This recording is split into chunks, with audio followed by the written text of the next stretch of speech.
నమస్తే. ఇప్పుడు మీరు చూడబోతున్న వీడియో ఖచ్చితంగా మీకు ఉపయోగపడుతుంది, నచ్చుతుంది కూడా. మరి మీకు నచ్చిన విషయం నాకు తెలియాలి అంటే ఈ వీడియోని మీరు లైక్ చేయాలి, షేర్ చేయాలి, అలాగే మన ఛానల్‌ని సబ్స్క్రైబ్ చేయాలి. మీ సపోర్ట్‌ని నాకు అందిస్తారు కదా? ఓకే. ఇప్పుడు వీడియోని స్టార్ట్ చేద్దాం. నమస్తే, వెల్కమ్ టు అవర్ ఛానల్. నేను కుప్పా పద్మిని. ప్రస్తుతంతో పాటు ప్రముఖ ఆధ్యాత్మికవేత్త, వాస్తు జ్యోతిష పండితులు, లలిత ఉపాసకులు, వాస్తు జ్యోతిష శిక్షణ నిపుణులు బ్రహ్మశ్రీ నానాజీ పట్నాయక్ గారు మనతో పాటు ఉన్నారు. మాట్లాడదాం. సార్ నమస్తే సార్. శ్రీమాత్రే నమః. సార్, రామచంద్రమూర్తి మళ్ళీ ఆయన స్వస్థలానికి తిరిగి వచ్చిన సందర్భంలో కోటాను కోట్ల మంది పండగ చేసుకున్నారు. మరి అసురులతో కలిసే ఉంటున్నాం కదా మనము. కొంతమంది సిగ్గు శరం లేకుండా మాట్లాడే మాటలు నెట్టింట తెగ వైరల్ అయ్యాయి. దానికి సంబంధించి చాలా స్ట్రాంగ్ రిటార్ట్ ఇచ్చారు కరుణాకర్ గారు గాని, లలిత్ కుమార్ గారు గాని, ఇట్లాంటి వాళ్ళు చాలా మంది అందరూ కూడా. రాముడు గురించి అంత నీచాతి నీచంగా, అంటే ఎంత ధైర్యం ఉంటే అలా మాట్లాడి ఉండొచ్చు. ఎంతో మంది రాముడు అంటే దేవుడు మాత్రమే కాదు, రాముడు మన ఎమోషన్, దాని మీద దెబ్బ కొట్టేలాగా వాళ్ళు మాట్లాడటము, అంత ఆ మాటలు మళ్ళీ చెప్పాలంటే కూడా చాలా బాధాకరం. అట్లాంటి మాటలు అసలు వినటమే బాధాకరం, మళ్ళీ దాని గురించి ప్రస్తావించడం. కానీ ఇప్పుడు నేను మిమ్మల్ని అడగడానికి గల కారణము, వాడి పాపాన వాడే పోతాడు, మనకెందుకులే అనే తత్వం ఉంటుంది జనరల్ గా, హిందువుల బ్రాటప్ లో ఉంటుంది. అది కరెక్టా? అసలు మన రాముణ్ణి అంటూ ఉంటే మనం కామ్ గా ఉండాలా? అసలు ఎలా రియాక్ట్ అవ్వాలి? నేను కూడా జస్ట్ ఇందాకే విన్నానండి. నాకు యాక్చువల్గా నేను వేరే కొంచెం అవుట్ ఆఫ్ స్టేషన్ ఉండడం వల్ల చూడలేదు. బట్ మీరు ఇందాక చెప్తే విన్నాను నేను ఆ వీడియో. అది ఇలాంటివి గతంలో కూడా నాకు ఒక అతను అంటే సందర్భం వచ్చింది కాబట్టి చెప్తున్నా. ఏమండి, మీరు రాముడు గొప్పవాడు అంటుంటాడు, కానీ రాముడు కంటే రావణాసుడు గొప్పవాడండి అన్నాడు. అంటే ఎందుకండి చెప్పండి అన్న, ప్రశాంతంగా. ఎందుకు గొప్పవాడు చెప్పండి అన్న. అంటే అతను సర్వసంగా అంటే అన్ని శాస్త్రాలు చదివాడు కదండి, అన్ని గొప్ప చదివాడు కదండి. అంటే నేను ఒకటే మాట అడిగాను అతన్ని. రైట్, మీరు అన్నట్టుగా అతను సకల విద్యలు చదివాడు, నిజమేనండి, మీరు అన్నది కరెక్టే. ఒక్క విషయం అడుగుతాను చెప్తారా అన్న. అంటే అడగండి సార్ అన్నాడు. ఇప్పుడు ఈ కాలంలో మీకు వివాహం అయింది కదా అంటే అయిందన్నాడు. ఈ కాలంలో బాగా చదువుకున్న వ్యక్తి వచ్చి మీ భార్యని ఎత్తుకుపోతే అతను ఒప్పుకుంటారా మీరు అన్నాడు. మంచి చదువుకున్నాడు కదా, బాగా చదువుకున్నాడు అండి, అన్ని విద్యలు చదువుకున్నాడు. ఆయన వచ్చి మీ భార్యని పట్టుకెళ్ళిపోతా మీరు ఒప్పుకుంటారా, పొగుడుతారా అని అడిగా. అట్లా పొగుడుతా అన్నాడు. మరి నీ భార్యని ఎత్తుకుపోతే నువ్వు పగడవు, బాగా చదువుకున్నాడు, బాగా డబ్బులు ఉన్నాడు, అన్ని ఉన్నా ఎత్తుకుపోతే ఒప్పుకోవు. మరి రాముడు భార్యని ఎత్తుకుపోయిన రావణాసుని ఎట్ట పొగుడుతున్నావు అని అడిగాను. ఈ దరిద్ర పెదవులు అనే మాట ఏంటి తెలుసా సార్? ఆవిడే వెళ్ళిపోయింది అనే మాట అసలు ఎంత జుత్తు పట్టుకొని వాల్మీకి రామాయణం చదివితే తెలుస్తుందమ్మా, అసలు కళ్ళ నీళ్ళు వస్తాయి. జుత్తు పట్టుకొని తీసుకెళ్ళాడు రావణాసుడు. నేను ఆ రోజు అడిగా, ఇదే మాట అడిగా. ఆయన గారి రియాక్షన్ ఏంటి? కొంచెం మాట రాలే, అలా ఆగిపోయాడు. బాగా చదువుకున్నా ఒప్పుకుంటా, బ్రహ్మ మనవుడు అంటారు. మనం అక్కడ అర్థం చేసుకోవాల్సింది ఏమిటంటే, బ్రహ్మ మనవుడైనా కూడా అధర్మంగా ఉంటే మహావిష్ణువు ఊరుకోడు. అవును సార్. అరే బ్రహ్మ మనవుడు కదా, మనం కవర్ చేద్దాము ఉండదు. ఇది రామావతారంలో ఒకసారి నిరూపించబడింది. కృష్ణావతారంలో కూడా కృష్ణుడికి ఒక కొడుకు ఉండేవాడు. సేమ్ కృష్ణుడిలాగే ఉంటాడు ఆయన. ఉండి అందరిని ఆటపట్టించేవాడు. కృష్ణుడిలాగే వేషధారణ వేసుకోవడం, కృష్ణుడిలాగే ఉండడం. ఇది నిజం కృష్ణుడేమో అనుకునేసరికి నేను కాదని చెప్పడం, తర్వాత వాళ్ళందరూ చుట్టుముట్టాక ఇలాంటివి చేస్తుంటే ఒకసారి అతను శాపానికి గురవుతాడు. కృష్ణుడు కొడుకు చర్మవ్యాధి వస్తుంది కృష్ణుడు కొడుకు. వచ్చినప్పుడు కృష్ణుడి దగ్గరికి వస్తాడు. నువ్వు భగవంతుడివి కదా, వెంటనే తగ్గించేసా అంటే, లేదు నేను నీకు తగ్గిస్తే అందరికి ఇలాగే తగ్గించాలి. ఎవడు చేసిన కర్మ వాళ్ళే సరిదిద్దుకోవాలి, దాన్ని అనుభవించాలి. ఇప్పుడు నీకు ఒకటికి నువ్వు నా కొడుకు కదా అని చెప్పి నేను నీకు తగ్గించాను అనుకోండి, మిగతా వాళ్ళందరూ కూడా నేను వెంటనే తగ్గించేసారు. వాళ్ళు ఎన్ని పాపాలు చేసినా, ఎన్ని దోషాలు చేసినా వాళ్ళు అనుభవించాలనేటువంటి చూడకూడదు. కాబట్టి ఇది ధర్మం కాదు. నువ్వు సూర్య ఉపాసన చేయి అంటే సూర్యుడి యొక్క మందిరాలు ఎన్నో కట్టించాడు ఆయన. కట్టించి తగ్గించుకున్నాడు కృష్ణుడు కొడుకు. అప్పుడే నీకు కదా తెలుస్తుంది వాల్యూ అనేది. నేను తగ్గించేస్తే ఏం తెలుస్తుంది? అలా నేను అతను అడిగినప్పుడు ఆ క్వశ్చన్, ఏమంటే బాగా చదువుకున్నాడు ఒక వ్యక్తి, కోటాను ఉన్నాయి, పెద్ద దీవే ఉంది ఆయనకి, ఆయన ఇంక తిరుగులేదు, నీ భార్యని పట్టుకుపోతే ఒప్పుకుంటావా అంటే నోటి నుంచి మాట్లాడాలి. మరి అలాంటప్పుడు మరి ఇక్కడ ఎట్లా ఒప్పుకుంటావు? రావణాసుడు గొప్పవాడని ఎలా అంటావు? చదువుకున్నాడు గొప్పవాడు అవచ్చు, కానీ ఆ తప్పు చేశాడు అక్కడ. అంతే కదా, చదువు ఉంటే గొప్పవాడైపోతే ఇంకేమి సంస్కారం ఉండదు. పెద్ద పెద్ద రాక్షసులు అందరూ చదువుకున్న వాళ్ళే. చదువుకునే ఎలా అయితే దేవుళ్ళని తికమక చేస్తున్నాడు. తికమక చేసి చావు రావద్దు అని కోరుకున్నాడంటే వాడు చదువుకుని ఉంటేనే ఆ తెలివి ఉంటుంది. మనకి సోర్స్ ఆఫ్ గాడ్ ఎనర్జీ హోమం ద్వారా వస్తుంది, హోమాలు యజ్ఞాల ద్వారా వస్తుంది. యజ్ఞాలే మెయిన్ కదా అని యజ్ఞం చేసే ఋషుల్ని, మహర్షుల్ని, మునుల్ని అందరినీ చంపించేశాడు. ఎంతో మంది మునులు చనిపోయారు.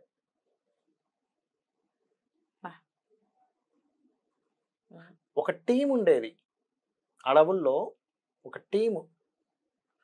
ఆ టీం పని ఏంటంటే మొత్తం కొన్ని వేల సైన్యం పని ఏంటంటే ఎవరెవరు ఎక్కడెక్కడ ఏ ముని ఎవరెవరు ఎక్కడెక్కడ ఏ బ్రాహ్మణుడు హోమం చేస్తున్నాడు వాళ్ళందరినీ చంపించేసాయి. ఇది ఎంత ఎవరికి తెలుసు రావణాసుడు గురించి? వాడేమో దశకంఠుడు అంటే 10 జ్ఞానాలు కలిగిన వాడు అని చెప్తున్నాడు అక్కడ. 10 అజ్ఞానాలు కలిగిన వాడనే తెలియక జ్ఞానం. అయితే మనకి రియల్ స్టోరీలోకి వెళ్తే జయ విజయులే ఆ రూపాల్లో వచ్చారు, అదంతా మనకు తెలుసు. కానీ అదంతా ఎందుకు నడిచింది? ఆ మహావిష్ణు, ఆ రామచంద్రమూర్తి ఎందుకు అక్కడికి తీసుకొచ్చారంటే, అయ్యా నువ్వు నీకెంత జ్ఞానం ఉన్నా ఇటువంటివి చెయ్యకు, నువ్వు ధర్మం పట్ల ఉండాలి అని చెప్పడం మనకు ఆ నీతి. అది అక్కడ అతను చెప్పడం కూడా సార్ తాటకి ముక్కు చెవులు కోసేసారు. తాటకి అసలు శూర్పణఖకి తాటకి తేడా తెలియదు. అసలు ఎవరు ముక్కు ఎవరు కోసారో తెలియదు. అసలు నువ్వెందుకు పుట్టావో నీకు అంతకుముందే తెలియదు. నువ్వు రామాయణం గురించి జడ్జిమెంట్ ఇస్తూ ఉంటావు, వీడిలాగా వాడాలా వాళ్ళలాగా వీళ్ళలాగా. అంటే వినాశకాలే విపరీత బుద్ధి అంటూ ఉంటారు. రామ అనేటువంటి నామస్మరణ కనుక మీరు భక్తితో చేస్తే మీకు ఈ జన్మ ఇంకా అయిపోతుంది అంటారు. రామ అనే నామంలో నువ్వు బూతులు వెతుక్కుంటూ కూర్చున్నావు అనుకో, ఇందాక మీరు చెప్పారు అది ఇలా వక్షం ఇలా ఉంది అది ఇది రాముడి గురించి. అసలు ఎంత చండాలమైన మాట అండి అసలు. రాముడిని ఆడవాడి కింద ఆడదానిలా ఉంటావు అని చెప్పాడు సార్. అసలు ఎంత ఘోరం అసలు. అసలు ఎలా అసలు ఇలా మాట్లాడబుద్దేస్తుందో అంత ఏం లేదు. ఏంటి ధైర్యం అసలు వీళ్ళకి? ధైర్యమా పాడా? ఏదో వైరల్ అవ్వాలి, నలుగురు గుర్తు పెట్టుకోవాలి. అరే మంచివి చెప్తే కూడా తెలుస్తుంది కదా, నలుగురు గుర్తు పెట్టుకుంటారు కదా. చీత్కారాలు కదా సార్ మరి. పైగా ఇంకా మాట్లాడేది అనుమానం రాముడికి. రాముడికి అనుమానమా? ఎంత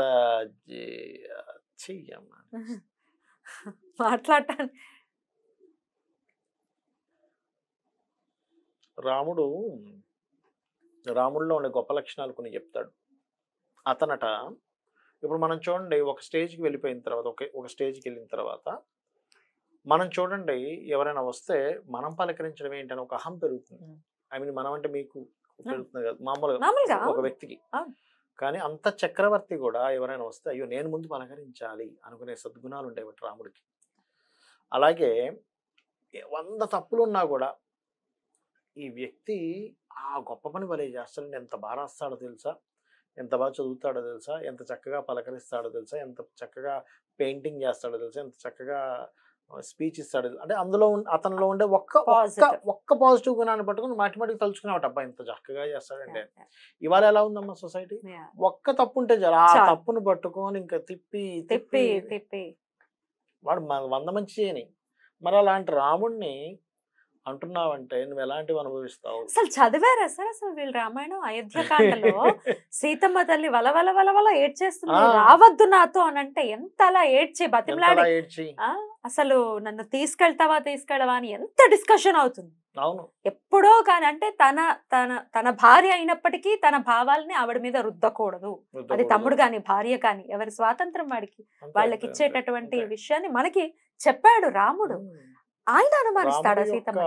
అవతారము ఎవరెవరితో ఎలా నడుచుకోవాలి, నువ్వు తమ్ముడితో ఎలా నడుచుకోవాలి, భార్యతో ఎలా నడుచుకోవాలి, తండ్రితో ఎలా ఉండాలి, తల్లితో ఎలా ఉండాలి, సహోదరులతో ఎలా ఉండాలి, ఒక మనిషిగా ఎలా ఉండాలి. రామో విగ్రహమాన్ ధర్మ అంటే ఇక్కడ ఏంటంటే మనకు అర్థమవుతున్న విషయం ఏంటంటే, నీలో లోపం ఉన్నప్పుడు ఆఖరికి రాముడు కూడా అలాగే కనిపిస్తాడు. నీలో లోపం ఉన్నప్పుడు ఇంకా మామూలు మనుషులు ఎలా కనిపిస్తారో వాళ్ళకి రాముడు ఎలా కనిపిస్తున్నాడంటే మామూలు మనుషులు అసలు పురుగులు కదా. అదే కదా, అసలు ఇట్లా పెట్టి తొక్కేస్తారు, నలిపేస్తారు అన్నమాట. రాముడిని అలా చూసారంట. నిజమే సార్, అంతే కదా. ఘోరాతి ఘోరమైన వ్యక్తులు మనం ఖండించాలి ప్రతి ఒక్కరు. మనకెందుకులే అని మనం ఏ మొహం పెట్టుకుని వెళ్ళి రేపు రాముడికి పూజ చేస్తాం? ఏ మొహం పెట్టుకుని శ్రీరామనవమికి ఆయన కళ్యాణం చేస్తాం? ఏ మొహం పెట్టుకుని ఆయనను చూస్తాం అసలు? ఆయనను తిడుతూ ఉంటే మనం ఊరుకోవచ్చా అసలు? అసలు ఊరుకోవడం ఏంటమ్మా? ఊరుకోకూడదు ఎవరు, అందరూ అసలు ఊరుకోకూడదు. హిందూ అనేవాడు అందరూ ప్రతిఘటించాలి. వాళ్ళనంటే ఊరుకుంటున్నారా? అంతే కదా. మనం ఎందుకు ఊరుకుంటాం? మనకి చీము నెత్తురు లేదు. కరెక్టే. అసలు ఊరుకోదగ్గ విషయమే కాదు. ఎగ్జాక్ట్లీ. ఎవరు అలా మాట్లాడినా ఇమ్మీడియట్లీ ఖండించాల్సిందే, కౌంటర్ చెప్పాల్సిందే. ఎందుకంటే అది ధర్మం కాబట్టి. రాముడు అంటేనే ధర్మం. ధర్మానికి హాని కలుగుతుంది. డెఫినెట్లీ. ధర్మానికి హాని కలిగేటువంటి విషయాలు మాట్లాడినప్పుడు నువ్వు స్పందించకపోతే నీకు చీము నెత్తురు మనిషిగా పుట్టి వ్యర్థం వస్తుంది. ఎగ్జాక్ట్లీ. దాని తర్వాత మళ్ళీ నువ్వు గుడికి వెళ్ళి అసలు ఏమీ జరగనట్టు నీకు బాధ్యత ఉంది, ఖండించాల్సిందే, చెప్పాల్సిందే. అంతే కదా. నువ్వు నేను మనకెందుకులే అని అనుకుంటే అయ్యే రోజులు కావు. మనం మాట్లాడాలి, మన గొంతు వినిపించాలి, బయటకు వినిపించాల్సిందే. సో ఈ వీడియోలో కూడా మీ కమెంట్ సెక్షన్ లో మీరు తెలియచేయండి. మనము ఖండిస్తున్న విషయం వాళ్ళకి ప్రస్ఫుటంగా తెలియాలి, ఊరుకునే పనే లేదు. అసలు ఇంకా ఇంకా చాలా ఇంకా మీరు అసలు మొత్తం వీడియో డిలీట్ చేశారు బై ది వే. ఆ వీడియోని లేదు, మరి భయం వేసిందో మరి. మీరు కొంచెం కొంచెం చూపించారు నాకు. కరుణాకర్ గారి ఛానల్లో అయితే మొత్తం ఆయన లెఫ్ట్ అండ్ రైట్ ఇచ్చారు గట్టిగా. అయితే అలా మన రాముడిని తిడుతూ ఉన్నప్పుడు రిటార్ట్ ఇస్తే వాళ్ళకి సంబంధించిన వ్యక్తులు ఫోన్లు చేసి ఆడవాళ్ళు ఫోన్లు ఎత్తితే బండ బూతులు తిట్టారు ఆడవాళ్ళని. ఇదేం సంస్కృతం, ఇదేం సంస్కృతి, అసలు ఇదేం సంస్కారం అసలు మీకుంది? బండబూతులు తిట్టారు సార్, కేసు పెట్టారు. మళ్ళీ కరుణాకర్ గారు వెళ్ళి కేసు పెట్టారు. ఆ వీడియోస్ కూడా చూసాను. పెట్టాలమ్మా, ఎందుకంటే కేసులు పెట్టేది వీళ్ళకి ఒక్కళ్ళకే ఉందా అధికారం? మనకు లేదా? అలా కాదు. ఇప్పుడు నీకేమి పని? రాముడి గురించి నువ్వెందుకు మాట్లాడుతున్నావు ఇప్పుడు? అసలు ఫస్ట్ నీకు భగవంతుడి మీద విశ్వాసం లేదు, నువ్వు మూసుకొని కూర్చో, నీ పని నువ్వు చేసుకో. నువ్వు రాముడు, మేము కొలిచేటువంటి రామ విగ్రహం ధర్మానికి ప్రతీకగా చెప్పుకునే రాముడు నీకు మాట్లాడాల్సిన అవసరం ఉంది ఇప్పుడు. కరెక్ట్. ఇప్పుడు నేను ఎవడైనా మాట్లాడమని ఇప్పుడు గవర్నమెంట్ ఏమైనా ప్రకటించిందా? నువ్వు మాట్లాడాల్సిందే ఇప్పుడు అని ఏమైనా? గవర్నమెంట్ ప్రకటిస్తే గవర్నమెంట్ కూడా దింపేస్తాం మా రాముడి జోలికి వస్తే. అంతే, తగ్గే పరిస్థితే లేదు. ఎందుకంటే ఇది డెమోక్రటిక్ కంట్రీ. ధర్మం అమ్మా, అది ధర్మం. అట్లా మాట్లాడే నాయకులు మనకు లేరనుకోండి, చెప్తున్నా నేను. అయితే మొన్న ఏదో జరిగింది సంథింగ్, అది మాత్రం విన్నా నేను. మాట్లాడుకుందాం తర్వాత దాని గురించి. తప్పకుండా తప్పకుండా. రైట్ సార్, వాయిస్ ని వినిపించాలి అని ఒక క్లారిటీ తీసుకురావటం కోసం ఆల్రెడీ చాలా మంది రియాక్ట్ అవుతూ ఉన్నారు. అర్థమవుతోంది అటు పక్క వాళ్ళు కూడా, మనం నోటికి ఇష్టం వచ్చినట్టు మాట్లాడితే ఊరుకునే పరిస్థితి లేదు ఇప్పుడు అనేది అర్థమవుతూ ఉంది.